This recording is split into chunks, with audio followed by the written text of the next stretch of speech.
இல்லை இல்லை ஆக்கங்கட்டக்குவோ நான் தான் உங்கள் நெல்லையில் பேசுகிறேன் நண்பர்கள். நீங்கள் இந்த பதிவு யாருக்குன்னு பார்த்தீங்கன்னா, நம்ம ஒரு பிரபலமான ஒரு ஹோட்டல் நடத்தி ரொம்ப கஷ்டப்பட்டு மேலே வந்தது யாருன்னு பார்த்தீங்கன்னா, நம்ம அப்பு கடை பிரியாணி. அப்பு கடை பிரியாணி சொன்னால் தெரியாது, ஆளே கிடையாது. ரொம்ப ரொம்ப கஷ்டப்பட்டு நல்லா சம்பாரித்து வாழ்க்கையில் முன்னேறி வந்தவர். இன்றைக்கி அவரை பற்றி தான் பேச போகிற ஒரு முக்கியமான விஷயம், ரொம்ப வருத்தமான விஷயம். தயவுசெய்து ஃபுல்லாக பாருங்கள். என் நண்பர் சொன்னாங்களே, வாங்க வீடியோ கலப்பலாம்.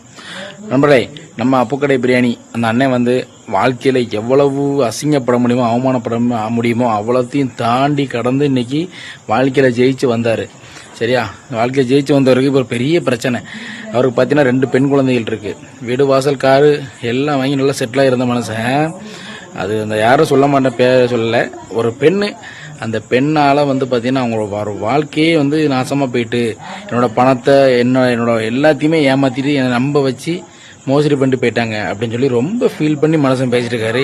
அதை பார்க்கும்போது நமக்கு ரொம்ப ஒரு வேதனையாக இருக்குது. ஏன்னா நல்ல மனுஷன், எத்தனை பேருக்கு வயிறார சாப்பாடு போட்ட மனுஷன் இப்படி ஒரு ஃபீல் பண்ணி பேசும்போது ரொம்ப ரொம்ப கஷ்டமாக இருக்குது. அதாவது பார்த்தீங்கன்னா, அண்ணே அப்பு கடை பிரியாணி அண்ணே, ஒன்றே ஒன்று தம்பி சொல்கிறேன், நீங்கள் என்னோட மூத்த ஆளாக தான் இருப்பீங்க.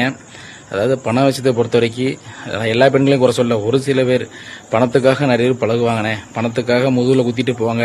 ரெண்டாவது நம்மகிட்ட அழகு இல்லைனாலும் பணம் இருக்குங்கிறதுக்காக பணத்துக்காக வந்து ஓடி ஓடி வருவாங்க. பணம் இல்லை அப்படின்னா பணம் இல்லாட்டா நம்ம தூக்கி தூரப்பட்டு குப்பையில் போட்டு போயிடுறாங்க. அப்படி தான் நீங்கள் பழகினாலும் அப்படி தான் இருப்பாங்கன்னு நினைக்கிறேன். உங்கள் பணத்தை மட்டும் எடுத்துகிட்டு உங்களை ஏமாற்றிட்டு போயிட்டான்னு ஃபீல் பண்ணுறீங்க. வருத்தப்படாதீங்க.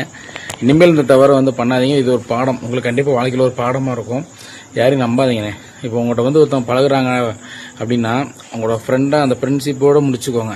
உங்களோட பர்சனல் டீட்டெயிலு, உங்கள்கிட்ட இருக்க பேங்க் பேலன்ஸு, அது இது எல்லாம் எதுவுமே சொல்லாதீங்க. இது வந்து உங்களுக்கு ஒரு பாடம் மட்டும் இல்லை, எல்லாருக்குமே ஒரு பாடமாக அமையணும். நீங்கள் வந்து இனிமேல் கொஞ்சம் சேஃபாக இருங்க. இனிமேல் நம்புங்க. யாரை நம்பணும் யாரை நம்பக்கூடாதுன்னு வாழ்க்கையில் உங்களுக்கு பெரிய ஒரு பாடமாயிட்டு.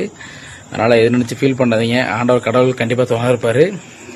ரைட் நண்பர்களே, உங்களுக்கு பதிவு பிடிச்சுன்னா லைக் பண்ணி, கமெண்ட் பண்ணி, ஷேர் பண்ணி, மறக்காமல் நம்ம நெல்லை வேலு சோசியல் மீடியா யூடியூப் சேனலை சப்ஸ்கிரைப் பண்ணி போய் அமைக்கிறீங்க. நன்றி, வணக்கம்.